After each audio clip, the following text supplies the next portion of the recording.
Insider life में आपका स्वागत है। आपके साथ में मैं हूं अनामिका। बजट पेश हो चुका है। जी हाँ, आपको बता दें कि वित्त मंत्री निर्मला सीतारमण ने बजट पेश किया है और इसको लेकर के सबसे बड़ी बात, हम बिहार में हैं, बिहारवासी हैं और बिहार के लिए इस बजट में क्या कुछ खास रहा, इस पर बात करें तो जितनी भी बिहार की राजनीतिक पार्टियां हैं वो पूरी तरीके से इस बजट से निराश है। आपको बता दें कि उपेंद्र कुशवाहा, जब ये बजट पेश किया गया उसके बाद उपेंद्र कुशवाहा ने ट्वीट किया और उन्होंने ये कहा कि केंद्रीय बजट विकसित राज्यों के लिए ऐतिहासिक है, लेकिन बिहार के लिए पूरी तरीके से निराशाजनक है। वित्त मंत्री श्रीमती निर्मला सीतारमण जी ने बिहार को विशेष राज्य का दर्जा देने की मांग को अनसुना करके हम सभी बिहार वासियों को निराश किया है। तो अब जब बात बिहार को विशेष राज्य का दर्जा देने की मांग को लेकर के आता है तो ये एक ऐसी मांग है जिसको लेकर के बिहार में जितनी भी तमाम राजनीतिक पार्टियां हैं, चाहे वो हम जेडीयू की बात कर ले, आरजेडी की बात कर ले, हम की बात कर ले, सभी पार्टियां जो हैं वो कहीं ना कहीं एक स्तंभ की तरह इसी मांग को लेकर के एक साथ खड़ी दिखती हैं। लेकिन इस मांग को वित्त मंत्री ने पूरी तरीके से अनसुना कर दिया, जिसको लेकर के उपेंद्र कुशवाहा काफी नाराज भी हुए और उन्होंने ये भी कहा कि पूरा का पूरा जो बजट है वो बिहार के लिए पूरी तरीके से निराशाजनक है। निश्चित रूप से बिहार में भी काफी चीजें हैं जो जिसके लिए बिहार जो है वो केंद्र से मददगार है, केंद्र की मदद की जरूरत है, लेकिन केंद्र इस मामले में बिल्कुल भी नहीं सुन रहा है।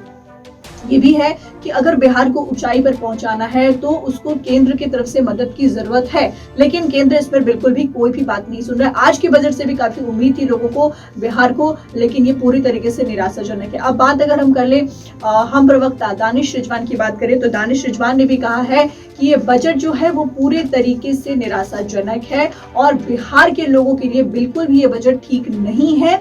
बिहार की हकमारी हो रही है। जी हाँ, बिहार की हकमारी हो रही है। तमाम बातें जो है हम प्रवक्ता दानिश रिजवान ने कही है और ये भी कहा है कि कहीं ना कहीं बिहार के युवाओं के लिए, क्योंकि अभी सबसे ज्यादा जरूरत जो है बिहार के युवाओं को रोजगार की है, लेकिन इसमें कहीं भी कुछ भी नहीं ठीक रहा इस बजट में, जिसके कारण दानिश रिजवान भी काफी ज्यादा नाराज दिखे। और बिहार की अब दूसरी पार्टी की बात करें तो आरजेडी की बात करते हैं। जी हाँ, राजद की बात करते हैं तो राजद भी इस बजट से बेहद ही ज्यादा निराश दिखी है।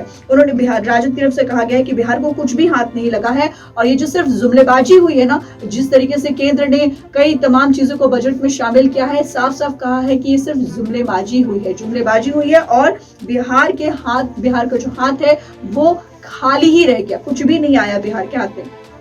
अब देखिए, केंद्र में जिसकी सरकार है बीजेपी की, अगर हम बात करें एक तरफ से तो बीजेपी संजय जायसवाल जो है बीजेपी के प्रदेश अध्यक्ष, उन्होंने कहा, हालांकि चूंकि सरकार उनकी है केंद्र में तो वो निश्चित रूप से इस बजट को अच्छा ही कहेंगे, लेकिन सवाल ये उठता है कि क्या ये बजट सचमुच में बिहार के लिए अच्छा है। देखिए, संजय जायसवाल ने कहा कि इस बजट में काफी चीजों को शामिल किया गया है, नए रोजगार के अवसर लगाए गए हैं, इंफ्रास्ट्रक्चर डेवलपमेंट में काफी ज्यादा पैसे दिए गए हैं और खास करके वो अपने पोर्टल की बात करते हैं कि उनके पोर्टल पर 30 करोड़ उनके पोर्टल पर एम्प्लॉयर हैं। तो वो तमाम बातें जरूर कर रहे थे संजय जायसवाल, जरूर ये तमाम बातें उन्होंने कही है कि इस तरीके से बहुत ज्यादा बजट में काफी चीजें अच्छी हैं, लेकिन वही सवाल ढाक के 3 बात कि बिहार के हाथ क्या लगे।